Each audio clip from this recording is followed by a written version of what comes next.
बिस्मिल्लाहिर्रहमानिर्रहीम। Hi guys, this is Ahmed and welcome to my YouTube forex money channel. उम्मीद करता हूं कि आप सब खैरियत से होंगे। सो गाइस, अभी की वीडियो में हम एनालाइज करने जा रहे हैं जी गोल्ड के वीकली एनालिसिस। ये वीडियो बहुत इंपॉर्टेंट है आप सबके लिए, इस चीज़ का बड़ा ध्यान रखें, इसको बहुत तवज्जो से सुनें। सबसे पहले हम डिस्कशन पकड़ेंगे ओक्टा एफएक्स। मुझे काफ़ी मैसेजेस आए, सर ओक्टा एफएक्स बैन हो गया है। बेसिकली इंडिया में एक लिस्ट निकाली गई है 34 ब्रोकर्स की। अब गेम क्या है, मैं आपको इसको ना बहुत मुख्तसर करके बताने जा रहा हूँ, आप लोग इसको समझ लें। एक फीमा एक्ट है 1999 का। बेसिकली उस एक्ट के अंदर सब ब्रोकर्स को जो है ना वो आने की हिदायत की जा रही है, और उस एक्ट के अंदर जो ब्रोकर काम कर रहे हैं सिर्फ उनको जो है वो कंसीडर किया जाने की जो है वो बात की जा रही है। अब ऐसा क्यों है, आप लोगों को एक चीज बताता चलूं। पाकिस्तान में भी ये ब्रोकर्स को बैन किया गया। पाकिस्तान में इन ब्रोकर्स की साइट्स बैन है, लेकिन इन्होंने एक दूसरे नाम से जो है वो साइट्स लॉन्च कर दी। और इंडिया में चूंकि मैं सूरत हाल कुछ डिफरेंट देख रहा हूँ, और वो क्यों देख रहा हूँ उसकी सबसे बड़ी वजह ये है कि रिसेशन हमारे ऊपर जो है वो खड़ा हुआ है। अब रिसेशन बेसिकली ये वर्ल्ड क्राइसिस इस टाइम चल रहे हैं, अभी जो हम दौर से गुजर रहे हैं वो है वर्ल्ड क्राइसिस के। बेसिकली इन ब्रोकर्स ने क्या किया, इन ब्रोकर्स ने कहा कि जी हम जो है वो लोकल डिपॉजिट एक्सेप्ट कर रहे हैं।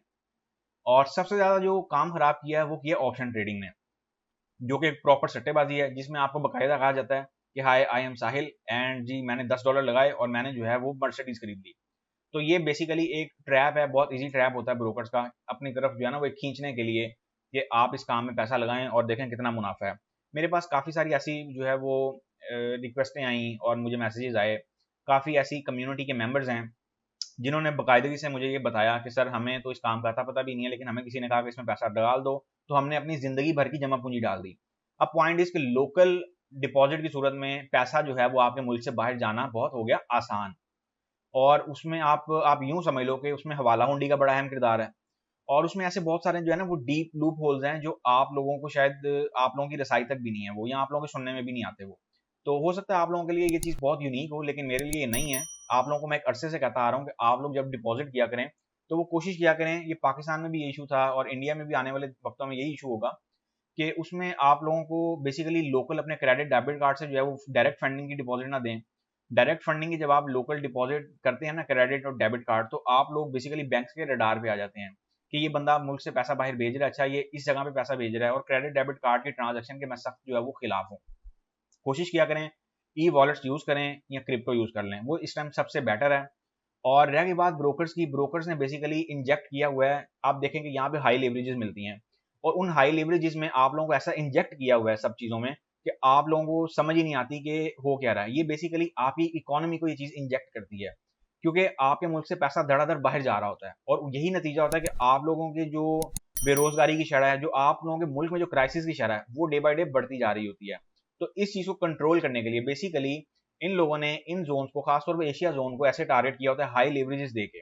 आप देखो कि यूएसए में चले जाओ, वहां पे आपको लेवरेज जो है वो इतनी रिस्ट्रिक्टेड मिलेगी कि आपकी सोच नहीं है। बहुत सारे ब्रोकर्स वैसे हैं वो कहते हैं कि हम यूएस का जो क्लाइंट है वो एक्सेप्ट ही नहीं करते। तो उसकी भाई वजह क्या है, उसकी वजह यही है। तो यहाँ पे बेसिकली हाई लेवरेज देके आप लोगों को जो है ना वो एक एक साइड पे खड़ा किया जाता है। तो इन शॉर्ट पॉइंट ये है कि आप लोगों ने जो भी इन फ्यूचर ट्रांजेक्शन करनी है, मेरी एडवाइस है कि वो आप लोग लोकल ट्रांसफर, लोकल डिपॉजिट और क्रेडिट डेबिट कार्ड से डिपॉजिट से अवॉइड करो। उसके लिए इस टाइम के लिए जो सबसे बेटर ओपिनियन है मेरे पॉइंट ऑफ व्यू से वो यही है कि आप लोग या तो जो है वो यूएसडीटी यूज करो, और अगर यूएसडीटी नहीं यूज कर पाते तो फिर स्क्रिल, नेटलेयर को, इस तरह की जो भी आपकी जो पोजीशंस हैं आप उन्हें यूज करो। और मेक श्योर कि आपका जो स्क्रिल और नेटलेयर का जो अकाउंट है वो यूएसडी में हो, मेक श्योर। और ऑफ कोर्स ये लोग भी जो है वो आने वाले वक्तों में इस चीज़ को मॉनिटर करेंगे कि आप लोग स्क्रिल से दे रहे हैं, नेटलेट से दे रहे हैं, लेकिन मैं समझता हूँ कि इस चीज़ में अभी टाइम है।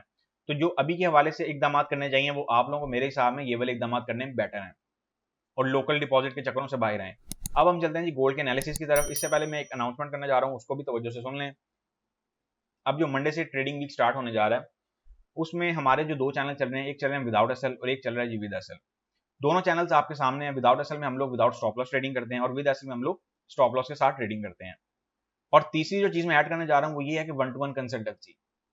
ये सिर्फ और सिर्फ गोल्ड के ट्रेडर्स के लिए होगी। ये उन ट्रेडर्स के लिए है जिनके बड़े अकाउंट्स हैं या जो स्टक हुए हुए हैं, जिन्हें यही नहीं समझ आ रही कि मार्केट में करना क्या है, और वो क्विक रिकवरी चाह रहे हैं, और जिन्हें आप यूं समझ लें कि इंट्राडे बेसिस पे उन्हें ये पॉइंट चाहिए होता है कि लेट्स सपोज सर गोल्ड अभी कहाँ जा रहा है, क्यों जा रहा है, अगर मगर क्यों, क्या, कब, कैसे।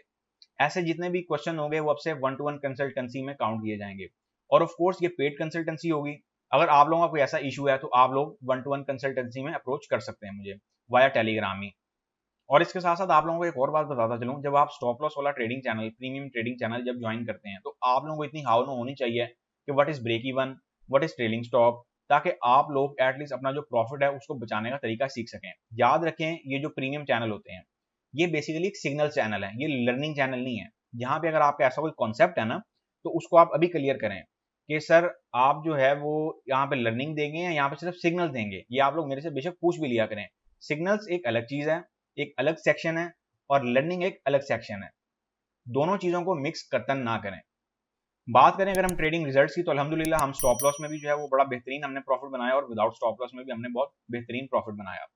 और स्टॉप लॉस में ऑफ कोर्स आपके एसएल भी हंट होते हैं, प्रॉफिट भी होता है। ये ऐसा ही है जैसे कल एकदम मार्केट में पैनिक सिचुएशन बनी, यूरो ऊपर निकल गया, पाउंड ऊपर निकल गया, उसके बाद यूएसडी जेपीवाई पे फॉल आ गई, फिर यूएसडी सीएचएफ। आप लोगों को एक अरसा दराज से कहता आ रहा हूँ। अब यही बात है, जिन प्रीमियम मेंबर्स ने यूएसडी सीएचएफ एक अरसा दराज से होल्ड किया था उन्हें भरपूर तरीके का रिवॉर्ड मिला, शॉर्टर टर्म में भी और लॉन्गर टर्म में भी। पॉइंट इस कि आपने मनी मैनेजमेंट को फॉलो करना है। ओवर लॉटिंग करोगे तो आप कहीं पे भी फॉरेक्स में नहीं टिक पाओगे। यही वजह है कि आप लोगों का यही इंपैक्ट जो है ना वो आपकी इकोनॉमी पे पड़ता है। अब कैसे पड़ता है? लेट सपोज आपने फॉरेक्स में $10,000 डाला और वो $10,000 ही फॉरेक्स ले डूबा। अब जब आपका $10,000 डूबता है तो ब्रोकर बेसिकली उसको अपने अंडर कर जाता है। ऐसी बहुत सारी गेम्स हैं, बहुत सारी चेन्स हैं जिनको मद्देनजर रखते हुए इन्होंने ये फीमा एक्ट की कार्रवाई भी डाली है। अब ये पॉइंट मैं साथ साथ इसलिए जोड़ता जा रहा हूँ ताकि आप लोगों को ये कॉन्सेप्ट भी समझ आए। आप लोगों का $10,000 गया, $20,000 गया, $30,000 गया। अब आहिस्ता आहिस्ता क्या पॉइंट है कि आप लोग डे बाय डे फॉरेक्स में पैसा डबोते जा रहे हो, और ऑफ कोर्स आप खुद भी डिस्टर्ब कर रहे हो और आप इकोनॉमी को भी जो है वो किसी ना किसी हद तक जो है वो डिस्टर्ब कर रहे हो। सो पॉइंट इज, अगर आप लोग मनी मैनेजमेंट के साथ ट्रेडिंग करोगे तो कभी भी मार नहीं खाओगे। आप लोग एसएल हिट होने पे ऐसे घबरा जाते हैं जैसे पता नहीं क्या हो गया, लेकिन जब आप लोगों को टीपी हिट होते हैं तब सब ठीक हो जाता है। तो मैं आप लोगों को हमेशा यही कहता हूँ कि जो एसएल वाली ट्रेडिंग है, जो स्टॉप लॉस ट्रेडिंग है, उसमें आपके एसएल भी हिट होंगे और टीपीस भी हिट होंगे। ये वही ट्रेड है। आप देखें कि पूरी मार्केट में एक पैनिक सिचुएशन बनी हुई थी, लेकिन गोल्ड पे अल्हम्दुलिल्लाह हमने फ्राइडे को भी रिवॉर्ड उठा लिया। जो आप लोगों ने थर्सडे को लॉस किया, फ्राइडे को रिकवर किया, और उससे पहले की जो आपने कमाई थी वो सेव हो गई। ओवरऑल आप नेट पिप्स में खड़े हो गए। और गोल्ड के जो ऐसे ट्रेडर्स हैं, स्पेशली मैं गोल्ड पे फोकस इसलिए कर रहा हूँ वन टू वन कंसल्टेंसी के पॉइंट ऑफ व्यू से। अब ये जो वन टू वन कंसल्टेंसी का पॉइंट है ये मैंने इसलिए क्रिएट किया ताकि जो लोग गोल्ड में स्टक हैं, एक लॉन्गर टर्म जो है उन्होंने बाय की हुई है, उन्हें यही नहीं समझ आ रही कि सर यहाँ पे हमने काम करना है, ट्रेडिंग करनी है, स्टॉप करनी है। अब आप लोगों का पॉइंट क्या है? अब आते हैं जी हम अपने पॉइंट पे। पॉइंट इज कि आप लोग जो है वो, लेट सपोज मैं यहाँ पे डेली का टाइम फ्रेम या 4 आवर का टाइम फ्रेम जो है वो ओपन कर रहा हूँ। अब ये आप लोगों को समझाने के लिए कर रहा हूँ। मार्केट आप देख रहे हो कि मार्केट यहाँ से डाउन आ रही है। आप यहाँ से बाय में हो, यहाँ से बाय में हो, यहाँ से बाय में हो, बट यहाँ से आप सेल फंसा देते हो। ये आपकी सबसे बड़ी बेवकूफ़ी है। तो ये सब चीज़ें बेसिकली कंसल्टेंसी में जो है वो आप लोगों को मैं गाइड कर दूंगा कि यहाँ से आप लोगों ने सेल में होना है, नहीं होना, शॉर्टर टर्म सेलिंग की जा सकती है या नहीं की जा सकती। तो ऑफ कोर्स ये सब चीज़ें वन टू वन कंसल्टेंसी का हिस्सा होंगी। सिग्नल चैनल में आपको सिर्फ और सिर्फ सिग्नल मिला करेंगे, जो कि अल्हम्दुलिल्लाह हमारी बहुत मज़ेदार जो है वो एक एवरेज जा रही है, और इंशाल्लाह हम इसको आगे भी ऐसे ही मैनेज करेंगे। बाकी अगर आपका कोई भी क्वेश्चन हो तो आप लोग मेरे से जो है वो यहाँ पे कमेंट करके पूछ सकते हैं, या टेलीग्राम पे डायरेक्ट जो है वो मैसेज करके पूछ सकते हैं। गोल्ड बेसिकली मंथली पे एक रेंज बनाए हुए है, ये मैंने आप लोगों को 2 हफ्ते पहले की वीडियो में बता दिया था, और गोल्ड स्टिल एक उसी रेंज में खड़ा हुआ है। अब हम चलते हैं वीकली टाइम फ्रेम पे। वीकली टाइम फ्रेम पे भी हमारा कुछ यही स्ट्रक्चर चल रहा है, और जिस दिन वीकली टाइम फ्रेम पे ये वाला सपोर्ट एरिया ब्रेक हुआ तो फिर मार्केट बहुत बुरे तरीके से नीचे जा सकती है।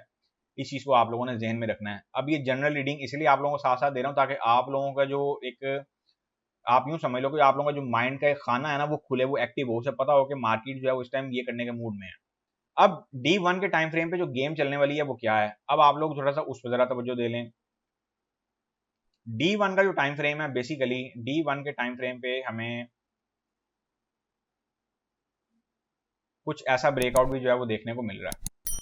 अब इस ब्रेकआउट में अभी स्टिल जो है वो थोड़ा सा नॉइज है, और वो नॉइज में किस पॉइंट ऑफ व्यू से कह रहा हूँ, कुछ एक दो टेस्ट मैं समझता हूँ कि 1680 टू 90 के एरिया के पेंडिंग है, और मार्केट को बेसिकली इस एरिया से एक टेस्ट कंफर्म करके जो है वो जाना चाहिए। अगर मार्केट यहाँ पे कुछ टेस्ट पेंडिंग कर जाती है, फिर उसके रिजल्ट्स आने वाले दिनों में, आने वाले महीनों में ये होंगे कि मार्केट अगेन इस लेवल को अप्रोच करने आएगी, और जब मार्केट अगेन इस लेवल को अप्रोच करने आएगी तो फिर इसको ब्रेक करती हुई डाउन जाएगी।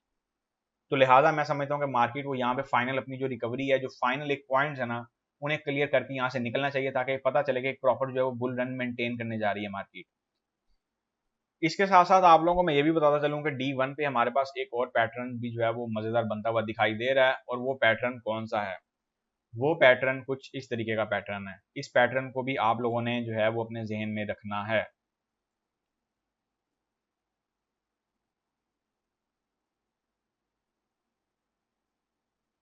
अब इस पैटर्न से भी आप लोग फेमिलियर होंगे। एक ऐसी मूवमेंट भी जो है वो हमें इस एरिया से देखने को मिल सकती है, और इस मूवमेंट को आप लोगों ने बहुत तवज्जो से समझना है। इसकी वजह ये है कि हमें मार्केट में हर सिनेरियो के लिए रेडी रहना पड़ता है। ऑफ कोर्स ये एक लॉन्गर टर्म मूवमेंट है, ये एक D1 की मूवमेंट है, तो इसको मेंटेन होने में भी थोड़ा सा टाइम लगेगा, इसको डेवलप होने में थोड़ा सा टाइम लगेगा। अगर मैं बात करूं 4 आवर चार्ट की, तो 4 आवर चार्ट पे हमें कुछ एक ऐसी मूवमेंट भी जो है वो देखने को मिल रही है। So guys what's the point is कि हमें 4 आवर चार्ट पे क्या देखना है। 4 आवर चार्ट पे जो 1720 और 1710 का एरिया, ये रिमेन एक नॉइजी एरिया है। अगर मैं बात करता हूँ गोल्ड के कुछ अभी के हवाले से, तो अभी के हवाले से कुछ गोल्ड के 4 आवर चार्ट पे एक बुलिश चैनल जो है वो बनता हुआ दिखाई दे रहा है, लाइक दिस। और मैं ऐसा एक्सपेक्ट भी कर रहा हूँ कि अपकमिंग वीक में हमें 1745 का लेवल का जो एरिया है वो भी देखने को मिल सकता है, अगर ये चैनल मेंटेन रहता है तो। अब इस चैनल के दो तकाजे हैं, बड़ी तवज्जो से समझ लें। जब आप लोगों को मैं स्ट्रक्चर प्रोवाइड कर रहा होता हूँ, आप लोगों को हमेशा कहता हूँ कि जो आप लोगों को स्टडी में प्रोवाइड कर रहा हूँ, ये वीडियो आपकी पूरा महीना भी काम आ सकती है अगर आप काम में लाने वाले बनो तो। आप लोग क्या करते हैं, बेसिकली आप लोग देखते हैं कि सर ने बता दिया, रट्टा मार लें, बस जो है वो इसके अकॉर्डिंग काम कर लें। आप जब काम समझ के नहीं करेंगे तो उसका नतीजा ये निकलेगा कि डे बाय डे आपके अकाउंट वॉश होते चले जाएंगे। और ऑफ कोर्स जब अकाउंट वॉश होते चले जाएंगे, फिर उनकी तादाद इतनी बन जाती है कि आप लोग एक ऑफिशियली एक रडार पे आ जाते हैं। आप लोग ये ना समझा करें कि आपका अकाउंट डूब गया है, आपका अकाउंट वॉश हो गया है, तो उसका कोई एक ओवरऑल जो है असर नहीं पड़ेगा। हर चीज़ के एक असरात होते हैं, इस चीज़ को कभी मत भूलिएगा। ये ऐसे ही है जैसे हम लोग ट्रेडिंग कर रहे होते हैं, तो ट्रेडिंग में अभी हमने जो पैटर्न बनाया है कुछ इसके असरात होंगे। अब लेट्स सपोज ये बुलिश चैनल अगर 4 आवर चार्ट पे ब्रेकआउट होता है इसका, फिर मार्केट अगेन इस एरिया को एक रेजिस्टेंस के तौर पे यूज करेगी, लाइक दिस। और फिर मार्केट हो सकता है 1680 टू 85 के एरिया का टेस्ट जो है वो देने आए। अगर मैं बात करूं ओवरऑल की, 1680 टू 85 के एरिया का टेस्ट जो है वो रिमेन पेंडिंग है। ये टेस्ट अभी क्लियर नहीं हुआ, इस चीज को ध्यान में रखिएगा, क्योंकि मैं इस चीज से अभी मुतमईन नहीं हूं। तो एज लॉन्ग एज जब तक ये चैनल मेंटेन है, हम जो है वो इसकी रिमेन बाय की फेवर में रहेंगे। अगर हम बात करते हैं इस चैनल की, तो इस चैनल के अंदर जब तक मार्केट है, ऑफ कोर्स हम एक इसकी बुलिश साइड पे रहेंगे, इसकी एक बुलिश की फेवर में रहेंगे। और मार्केट अगर इस एरिया को सपोर्ट मेंटेन करके चलती है, तो फिर मैं समझता हूँ नेक्स्ट जो टारगेट एरिया हमारा वो होगा 1745 का for the upcoming week. Upcoming week के पॉइंट ऑफ व्यू से अगर मैं बात करूं, तो याद रखें कि उसमें बंच ऑफ डाटा हैं। सीपीआई डाटा यूएसडी का है, पीपीआई डाटा है, फिर पाउंड का सीपीआई डाटा है, फिर यूरोजोन का सीपीआई डाटा है, फिर रिटेल सेल्स डाटा है। सो जो अपकमिंग वीक है वो बंच ऑफ डाटा से भरा हुआ है। कीप इन माइंड कि ये आप लोग जो है वो इस चीज को राइट डाउन कर लें अपने पास, और इसके अकॉर्डिंग जो है वो ट्रेडिंग एक्टिविटी प्लान करें। विदाउट एसएल तभी आप लोग काम करें जब आप लोग अपना अकाउंट संभाल सकते हैं। अगर आप लोग नहीं विदाउट एसएल काम कर पा रहे, तो फिर आप लोगों के लिए प्रीमियम चैनल बनाए, फिर आप लोगों को प्रीमियम चैनल में ज्वाइन होना पड़ेगा। अच्छा जी, अब अगर हम बात करते हैं कुछ स्ट्रक्चर की, स्ट्रक्चर मैं यहाँ पे ड्रॉ करने जा रहा हूँ। ये मैंने आप लोगों को कुछ इंडिकेशन तो कर दी है अभी के हवाले से, कि अभी के हवाले से मार्केट हमें जो है वो क्या स्ट्रक्चर प्रोवाइड कर रही है। और एक आपको मैं एक और चीज बताता चलूं, अगर मार्केट ने इस एरिया में एक माइनर सा रेजिस्टेंस बना दिया, तो ये भी एक बहुत खतरे की अलामत होगी। अब ये सब चीजें मैं आप लोगों को क्यों बताता जा रहा होता हूँ साथ साथ, क्योंकि इन चीजों को हम इग्नोर नहीं कर सकते। मार्केट देखें, आप लोगों को मैंने एक सिग्नल दिया था फ्राइडे को, थर्सडे को वही सिग्नल था, लेकिन मार्केट जो है वो उसका ऐसा हिट करवा के मार्केट वहां से डाउन आ गई। अब कुछ ट्रेडर्स जो हैं वो इस टाइम पे थोड़ा सा दिमाग लगाते हैं कि मार्केट ने यहाँ पे ऐसे हिट किया, हमें एक एंट्री में ना इन होना चाहिए, और वो हो भी जाते हैं। कुछ ट्रेडर्स क्या करते हैं, यार अच्छा ऐसे हिट हो गया, चलो अब छोड़ दो, बस ऐसे हिट हो गया, मार्केट से बाहर हो जाओ, अब देखेंगे कि फर्दर क्या है। तो बेसिकली आप लोगों को मेंटली तौर पर थोड़ा सा एक्टिव होना पड़ता है। ट्रेडिंग में बेसिकली इंसान का फुर्तीला होना बहुत जरूरी है। वो इस वजह से क्योंकि ट्रेडिंग में आप लोगों के पास बहुत शॉर्ट टाइम होता है। अगर मैं बात करता हूँ गोल्ड के 1 आवर चार्ट की, गोल्ड 1 आवर चार्ट पे बुलिश बायस मेंटेन करने की कोशिश में लगा हुआ है। लेकिन अगर मैं बात करता हूँ गोल्ड के 4 आवर चार्ट पे, तो गोल्ड का 4 आवर चार्ट जो है वो स्टिल हल्की सी बेरिश की अक्कासी कर रहा है, जो कि मार्केट को 1680 टू 90 के लेवल तक मार्केट को एक दफा ले जा सकता है। अब मैं यहाँ पे स्ट्रक्चर ड्रॉ करने जा रहा हूँ, उसको भी नोट कर लें। अगर मैं आप लोगों को कुछ सजेस्ट करूंगा स्ट्रक्चर की, तो पहला स्ट्रक्चर आप लोगों को एडवाइस करूंगा कि इस एरिया से आप लोग जो है वो बाय की प्रेफरेंस रखें, नियर बाय 1710 टू 12 के एरिया से। 13-14 के एरिया से भी कर सकते हैं, कोई हर्ज नहीं है। अब आप लोगों को मैं ये चीजें, ये लेवल इसलिए प्रोवाइड कर देता हूँ ताकि आप लोग जो है कुछ पार्शली बाइंग कर लें, पार्शली बाय करना सीखें। अगर आप लोग पार्शली बाय नहीं करेंगे तो उसके नतीजे ये होंगे कि आप लोग जो है वो एक जगह पे स्टक के स्टक ही रहते चले जाएंगे और बहुत पीछे होते चले जाएंगे। बाज़ औक़ात मार्केट आप लोगों के 10 पिप के टीपी से होके आ जाती है, आप कहते हो सर टीपी तो हिट नहीं हुआ। वही टाइम होता है आपने अपना प्रॉफिट बचाना होता है। याद रखें ये इतनी बड़ी और इतनी गहरी मार्केट है कि आप लोगों के पास टाइम बहुत लिमिटेड सा होता है। यही वजह है कि कुछ लोग जो हैं वो प्रॉफिट बनाने में नाकाम रह जाते हैं। उन्हें समझ ही नहीं आती कि हमने प्रॉफिट बनाना कब था, क्यों बनाना था, कैसे बनाना था, ये हमारे साथ हुआ क्या है। अगर मैं बात करूं फर्स्ट स्ट्रक्चर की, फर्स्ट स्ट्रक्चर मैं आपको प्रोवाइड करूंगा 1710 टू 1714 के एरिया से बाय का। टीपी वन की अगर मैं बात करता हूं तो टीपी वन हम इसका रखेंगे 1720 के लेवल का। टीपी टू की अगर मैं बात करता हूं तो टीपी टू हम इसका रखेंगे 1730 के लेवल का। टीपी थ्री की अगर मैं बात करता हूं तो टीपी थ्री हम इसका रखेंगे 1742 के एरिया का। और एसएल की अगर मैं बात करता हूं इस स्ट्रक्चर पे, तो एसएल हमारे पास क्या आएगा, एसएल इस स्ट्रक्चर का हमारे पास आएगा 1698 के एरिया का। और 1742 के लेवल से अबव आप लोगों के पास एक जो लाइन मिलेगी वो मिलेगी 1745 के एरिया पे। ये मैं यहाँ पे लाइन ड्रॉ कर रहा हूँ, इसको भी नोट कर लें, जो कि एक बहुत ही स्ट्रॉन्ग रेजिस्टेंस एरिया इस टाइम के हिसाब से बना हुआ है। आप लोगों ने बहुत ख्याल रखना है कि इस एरिया के नियर बाय अगर मार्केट आए तो आप लोगों ने अपना मैक्सिमम प्रॉफिट बुक कर लेना है। ऐसा नहीं करना कि मार्केट के झांसे में आप लोग जो है वो बैठे रहें और आपको समझ ना आए एट द एंड हुआ गया है। एक स्ट्रक्चर मैंने यहाँ पे ये एंटर कर दिया, इसको नोट कर लें। अब मैं यहाँ पे सेकंड स्ट्रक्चर जो है वो ड्रॉ करने जा रहा हूँ, उसको भी आप लोग जो है वो नोट कर लें। सेकंड स्ट्रक्चर गोल्ड का हमारे पास क्या होगा, इन केस अगर मार्केट ये वाला चैनल ब्रेक कर देती है, फिर हमारे पास क्या मूवमेंट देखने को मिलेगी। मार्केट लेट्स सपोज अगर ये वाला चैनल ब्रेक करती है, सबसे पहले तो इस सपोर्ट एरिया को देखना है कि ये सपोर्ट एरिया जो है ये एक प्रॉपर वे में रेजिस्टेंस में डेवलपमेंट दे रहा है। यहाँ पे हमें एक टेस्ट चाहिए होता है एज यूजुअल। अगर मार्केट यहाँ पे टेस्ट दे देती है, फिर मार्केट यहाँ से हल्की सी शॉर्ट होगी, लेकिन एट दी मोमेंट मैं आप लोगों को सिर्फ यही करूंगा कि ये एक स्कैल्पिंग शॉर्ट पोजीशन होगी, इसमें कोई बहुत ज्यादा आपने तवक्कुआत नहीं रखनी है। मैं यहाँ पे इसका सिर्फ सिंपली स्ट्रक्चर दे रहा हूँ, इसको नोट कर लें। इसका स्ट्रक्चर कुछ इस तरीके का बनेगा और आपका जो टीपी आएगा वो आएगा 1685 टू 90 के एरिया का। कोशिश करनी है कि मैक्सिमम जितनी अपर से आपकी सेलिंग हो उतना बेटर है। ये एक सेलिंग स्ट्रक्चर बनेगा। अब मैं आप लोगों को इसकी डिटेल बता देता हूँ, इसकी डिटेल नोट कर लें। अगर मार्केट जो है वो चैनल का ब्रेकआउट दे देती है और उसके बाद जो है कुछ बियरिश की अक्कासी करती है, तो आप लोगों ने कोशिश करनी है रिमेन 1710 टू 15 के एरिया से सेलिंग में आए। और टीपी वन आपका रहेगा 1704 के लेवल का, टीपी टू रहेगा 1698 के लेवल का, और टीपी थ्री जो है उसको आप रख लें 1690 के लेवल का या 85 के लेवल तक चलने दें। लेकिन ब्रेक इवन और ट्रेलिंग स्टॉप मस्ट यूज किया करें। कुछ ट्रेडर्स ऐसे हैं जिनको ब्रेक इवन और ट्रेलिंग स्टॉप का बिल्कुल नहीं पता, उन्हें ये भी नहीं पता कि फॉरेक्स मार्केट काम कर रही है, क्यों कर रही है, किस लिए कर रही है, कैसे कर रही है। उनको बस ये बता दिया जाता है कि भाई ये पैसा छापने वाली मार्केट है, आप इसमें घुस जाओ, पैसा खुद ब खुद ही बनेगा। याद रखें अगर फॉरेक्स ट्रेडिंग में पैसा बनाना इतना ईजी होता तो हर बंदा आज जो है वो इस काम में फुल भरपूर तरीके से डटा होता। इसमें कोई शक नहीं है कि लोग इस काम को भरपूर तरीके से कर रहे हैं, हर गली मोहल्ले में अब ये काम आम हो चुका है, लेकिन उसके बावजूद इस मार्केट से पैसा निकालना आसान नहीं है। कीप इन माइंड, अगर इस चैनल का लेट्स सपोज ब्रेकआउट हो गया और मार्केट आ गई अराउंड दिस एरिया 1680 टू 89 के एरिया पे, फिर क्या सिनेरियो बनेगा। फिर हमारे पास जो सिनेरियो बनेगा, फिर आपने उसमें क्या करना है, फिर आपने गोल्ड की एक डिप से बाय प्लान करनी है जो कि 1685 टू 90 के एरिया से होगी। इस बाय को कतन मिस नहीं करना। देखें जब तक 1680 का लेवल मेंटेन है, मैं आप लोगों को कतन ये एडवाइस नहीं करूंगा कि आप एक लॉन्गर टर्म सेलिंग में बैठ जाएं, वो बैठना बेवकूफ़ी होगी। अगर 1680 के लेवल का ब्रेकआउट हो जाता है, फिर आप भरपूर तरीके से जो है वो एक सेलिंग में बैठ सकते हैं विद स्ट्रॉन्ग रेजिस्टेंस। अब हमने यहाँ पे क्या देखना है कि हमारे पास जो थर्ड सेटअप बन रहा है वो क्या बन रहा है। थर्ड सेटअप में आप लोगों को स्टिल एडवाइस करूंगा कि वो आप लोगों ने बाय का रखना है, और बाय का स्ट्रक्चर क्या रखना है आपने 1685 टू 90 के एरिया से। अब इस चीज का बड़ा खास ख्याल रखिएगा कि आप लोगों ने हर हाल में अगर मार्केट 1680 टू 85 या 90 के एरिया पे आती है, वहां से एक लॉन्गर टर्म बाइंग प्लान करनी है। वो क्यों करनी है, वो इसलिए करनी है कि ये आप लोगों के पास मैं समझता हूँ एक बेटर अपॉर्चुनिटी होगी। अगर मैं बात करूँ मार्केट क्राइसिस की तो वो इंतहा के हैं इस टाइम, और अगर मैं बात करूं कुछ रिसेशन की तो रिसेशन अभी ओवर नहीं हुआ। ये मुझे 2023 के फर्स्ट हाफ तक जो है वो जाता हुआ दिखाई दे रहा है। कोई भी मुल्क जब पैसा धड़ाधड़ प्रिंट करना शुरू कर देता है तो इसका मतलब है कि उसका जो गुजारा है, जो उसकी गुजर बसर है, वो अच्छे तरीके से नहीं हो रही है।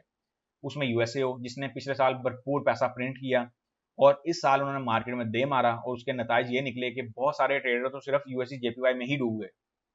यूएससी जेपीवाई में डूबने वाले ट्रेडर्स की इस टाइम क्वांटिटी सबसे ज्यादा जा रही है मार्केट में। उसकी रीजन क्या है, ये साहब बिना बताए ही 500 400 300 पिप की मूवमेंट ऐसे दे देते हैं कि अंदाजा ही कुछ नहीं होता किसी को।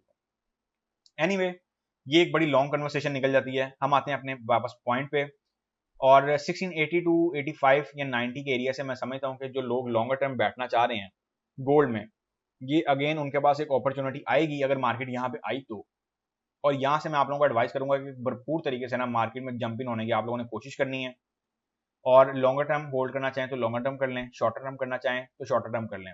अब बराए मेहरबानी ऐसा ना हो कि मार्केट जब यहाँ पे आके आपको कंफ्यूज कर रही हो तो आप यहीं से सेल फंसा के बैठ जाएं। बेसिकली मैंने आपकी इन चीज़ों के लिए ही कंसल्टेंसी निकाली है। बहुत सारी मेरे सामने ट्रेडर कम्युनिटी ऐसी आई है जिन्होंने अगेन इस एरिया से सेलिंग फंसा दी हुई है, और ये एक इंतहाई गलत तरीन चीज़ है। ये आपके अकाउंट को पूरा जो है ना प्रॉपर वे में स्टक कर जाती है। मैं यहाँ पे इसकी डिटेल एंटर करने जा रहा हूँ, नोट कर लें। वीकली पॉइंट ऑफ व्यू से अगर आपको मैं यहाँ पे कुछ सिनेरियो दूंगा तो वो क्या होगा, अगर मार्केट 1685, 1680, 1690 के एरिया के इर्द गिर्द जाती है तो आप लोगों ने क्या करना है, आप लोगों ने वहां से एक बाय की अपॉर्चुनिटी अवेल करनी है, और आप लोगों ने बाय करना है इसको 1685 टू 90 के एरिया के बिटवीन। अच्छा, मार्केट अगर 1692 पे आए ना तब भी आप पार्शियली उसमें एंटर हो सकते हैं। वहां से वो अब 10-20 पिपों का ना कोई बहुत ज्यादा फर्क नहीं होता। कुछ ट्रेडर्स कहते हैं कि सर आपने तो बोला था ये यहाँ पे आएगा, तो वो तो यहाँ पे आ गया, बताएं क्या करें। और फर्क इतना होता है 2, 4, 5, 10 पिपों का। तो बराए मेहरबानी एंट्री ले लिया करें। आप लोग उन 10, 12, 20 पिपों के चक्कर में ना वो एंट्री हाथ से निकाल देते हैं। इस चीज पे बड़ा फोकस किया करें। बराए मेहरबानी एंट्री में ना एक भरपूर तरीके से प्लज हुआ करें। जो एक्सेल वाले ट्रेडर हैं याद रखें उन्हें एक्सेल फेस करना पड़ेंगे। ऐसी कोई रॉकेट साइंस नहीं है कि एक्सेल में आके आप लोग कहेंगे नहीं जी हम सिक्योर हो गए अब तो हमारा एक्सेल हिट नहीं होगा। याद रखें मार्केट में बड़े से बड़े ट्रेडर का भी एक्सेल हिट होता है। और एक्सेल बनाया क्यों गया है, ये इसीलिए बनाया गया है ताकि आपका अकाउंट एकदम जो है वो मार्केट सारा ना ले जाए। बाकी आपके काम करने पर डिपेंड है। कुछ लोग एक्सेल के साथ ट्रेडिंग करके भी डूब रहे हैं, कुछ विदाउट एक्सेल काम करके डूब रहे हैं। तो ये एक वे ऑफ वर्क होता है जिसमें आपने काम करना होता है। टीपी1 की अगर हम इस लेवल पे बात करेंगे तो टीपी1 हमारे पास आएगा 1700 के एरिया का। टीपी2 की अगर हम बात करें तो टीपी2 हमारे पास आएगा 1715 के एरिया का। टीपी3 की अगर हम बात करते हैं यहाँ से तो टीपी3 यहाँ से 1730 के एरिया का आएगा। टीपी4 की अगर हम बात करते हैं टीपी4 हमारे पास आएगा 1745 के एरिया का। अब टीपी मैंने यहाँ पे बड़े क्यों रखवाए हैं, क्योंकि एक लॉन्गर टर्म ट्रेड सेटअप हो सकता है। हो सकता है अगर आप यहाँ से एंटर होए और मार्केट अप साइड पे आ जाए तो फिर आप लोगों को अगले हफ्ते मार्केट से निकलने की जरूरत ही ना पड़े। आप लोग वही स्ट्रक्चर अपना मेंटेन करते हुए नेक्स्ट वीक भी जो है वो चल सकें। ये जो बेसिकली मैं आप लोगों को स्ट्रक्चर प्रोवाइड कर देता हूँ, आप लोगों को हमेशा कहता हूँ कि ये आप लोगों के पूरे महीने तक भी काम आ सकते हैं अगर आप लोग कुछ समझें तो। आने वाले दिनों में बेसिकली मैं आप लोगों को एक प्रॉपर जो है ना उस तरफ ले जाना चाह रहा हूँ कि आप लोगों को H1 के चार्ट पे, H4 के चार्ट पे क्या मामला चल रहे हैं, मार्केट किस टाइम साइड वे हो रही है। जैसे मैंने आप लोगों को अभी बताया कि मार्केट H1 के चार्ट पे स्टिल जो है ना वो एक बुलिश मूवमेंट देने के मूड में है, जो कि मैंने फर्स्ट ट्रेड सेटअप दिया। अब उसको बराए मेहरबानी मिस नहीं करना। और मिस क्यों नहीं करना, क्योंकि ये भी एक बहुत बेटर अपॉर्चुनिटी हो सकती है। कोशिश किया करें कि ऐसे मूवमेंट्स पे जितना डिप से हो सके मार्केट को वो बाय किया करें। एसएल अगर हम इस स्ट्रक्चर की बात करें तो एसएल इसका आएगा हमारे पास 1668 के एरिया का। लें जी, ये मैंने सेकंड स्ट्रक्चर जो है उसकी डिटेल्स यहाँ पे एंटर कर दी है, इनको नोट कर लें और इसके अकॉर्डिंग अपनी ट्रेडिंग एक्टिविटी जो है उसको प्लान करें और एक प्रॉपर वे में प्लान करें। विदाउट एसएल खुद काम कर सकते हैं तो ठीक है, वरना आपको प्रीमियम चैनल में आना पड़ेगा। टेलीग्राम याद रखा करें सिर्फ और सिर्फ प्रीमियम यूजर्स के लिए। मैं इसको प्रायोरिटी जो है वहाँ पे सपोर्ट प्रोवाइड करता हूँ कि जो वहाँ पे यूजर ने ज्वाइनिंग देनी होती है या जिन यूजर ने वहाँ पे ऑलरेडी ज्वाइनिंग की होती है, टेलीग्राम प्रायोरिटी सपोर्ट उन यूजर्स के लिए है। अगर आपके पास प्रीमियम मेंबरशिप नहीं है या आपके पास कंसल्टेंसी वाली मेंबरशिप नहीं है तो फिर आप लोगों को मैं एडवाइस करूंगा कि यूट्यूब पे कमेंट करके मेरे से पूछ लिया करें, फेसबुक पे कमेंट करके पूछ लिया करें, क्योंकि टेलीग्राम पे मैंने जो असिस्टेंट बिठाया होता है उसे सिर्फ ये एडवाइस किया होता है कि यहाँ पे जो प्रायोरिटी सपोर्ट देनी है वो सिर्फ प्रीमियम यूजर्स को देनी है। ऑफ कोर्स इसमें कोई शक नहीं है कि उन्होंने फी पे की होती है और वो ये डिजर्व भी करते हैं। सो गाइज, ये थे हमारे गोल्ड के 4 आवर चार्ट एनालिसिस। उम्मीद करता हूँ कि आपको बहुत बेहतर तरीके से समझा पाया हूँ। वीडियो को लाइक और अपने दोस्तों के साथ शेयर करना मत भूला करें। अब हमारी मुलाकात होगी नेक्स्ट वीडियो में। वीडियो को तवज्जो से सुने, बार बार सुने। अगर कोई चीज नहीं समझ आ रही होती तो वीडियो को रिवाइंड करके सुना करें ताकि आप लोगों को पता चल सके कि मार्केट में चल क्या रहा है, क्यों चल रहा है, किस लिए चल रहा है। अब हमारी मुलाकात होगी नेक्स्ट वीडियो में, तब तक के लिए अपना ख्याल रखें, दुआओं में याद रखें। मुझे दें इजाजत।